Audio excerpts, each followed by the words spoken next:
آج انڈیا حکومت نے 500 ہزار کے نوٹ بند کیا کر دیے، سارے عالم کے اندر ایک افراتفری کا ماحول بن گیا۔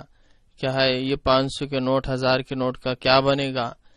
کاش یہ افراتفری، یہ غور و فکر اور یہ ساری سوچ و فکر اگر اپنے اعمال کے بنانے کی ہوتی کہ ہم جو کر رہے ہیں، جو گناہ کر رہے ہیں، جو ظلم کر رہے ہیں، جو زیادتیاں کر رہے ہیں اور جو برے اعمال اور فعل کر رہے ہیں، کہ ہم یہ عمل کریں گے تو ہمارا آخرت کے اندر کیا بنے گا؟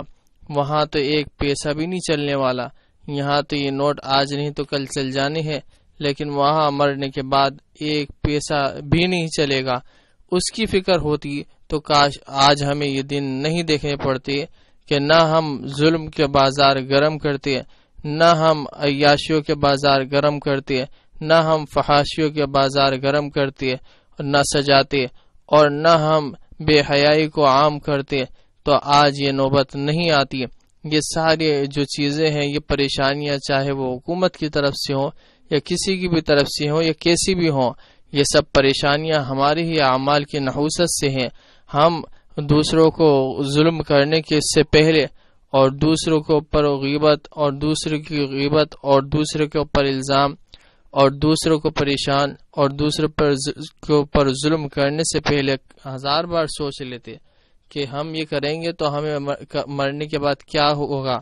اور یہ دکاندار یہ جو نوٹ لینے سے کترا رہے ہیں، گھبرا رہے ہیں، کاش یہ دوسرے سے دیے ہوئے دھوکہ، دوسرے سے کیا ہوا دھوکہ اور دوسرے سے ناجائز طریقے سے ناپ تول میں کمی کرنے کی وجہ سے کسی بھی طریقے سے، سارے ہی دکاندار ایک سے نہیں ہوتے، اور میں سارے ہی دکانداروں کو نہیں کہہ رہا، بعض دکاندار جنہوں نے اپنے اوپر ظلم کیا ہے دوسرے کو دھوکہ دے کر اور غلط چیز بیچ کر، کاش یہ پہلے سوچ لیتے اور یہ کسی سے نہ غلط لیتے نہ غلط دیتے تو آج یہ نوبت نہیں آتی۔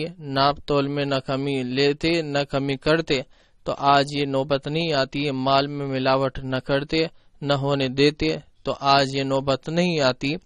اور ہماری جو عوام ہے، ساری عوام پریشان ہے، کیا ہے یہ کیا ہوگا؟ بینک بھی بند اور ساری چیز بند، اور اب یہ نوٹوں کی وجہ سے، کاغذ کے ٹکڑوں کی وجہ سے پریشان ہوئے ہیں۔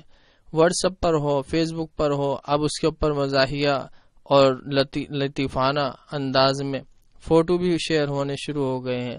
کاش اپنے اپنے اعمال کی فکر ہونی شروع ہو جاتی کہ ہم یہاں بھی پریشان ہیں، اور اگر غلط عمل ہوتے رہے تو ہم آخرت میں بھی پریشان ہوں گے۔ ہمیں اپنی پریشانیوں کو ہٹانے کے لیے ہمیں کسی حکومت سے لڑنے کی ضرورت نہیں ہے۔ ہمیں اپنے اوپر مصیبتوں کو ہٹانے کے لیے کسی مولوی کے پاس جانے کی ضرورت نہیں ہے۔ ہمیں اپنے اوپر سے پریشانیاں، بلائیں، مصیبت ہٹانے کے لیے توبہ استغفار کی ضرورت ہے اور نیک عمل کرنے کی زیادہ سے زیادہ ضرورت ہے۔ امر بالمعروف و نہی عن المنکر کرنے کی ضرورت ہے۔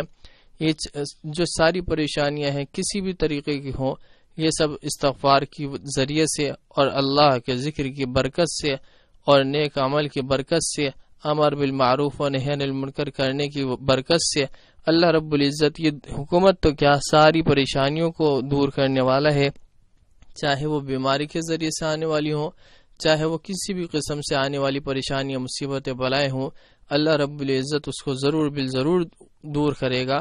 بس ہمیں اپنے آپ کو اور اپنے عمل کو بدلنے کی ضرورت ہے۔ سارے جہاں کو بدلنے کے لیے نکلیں گے تو نہیں ہوگا۔ اپنے اعمال انفرادی اپنی زندگی کو بدلیں گے تو سارا جہان بدل جائے گا۔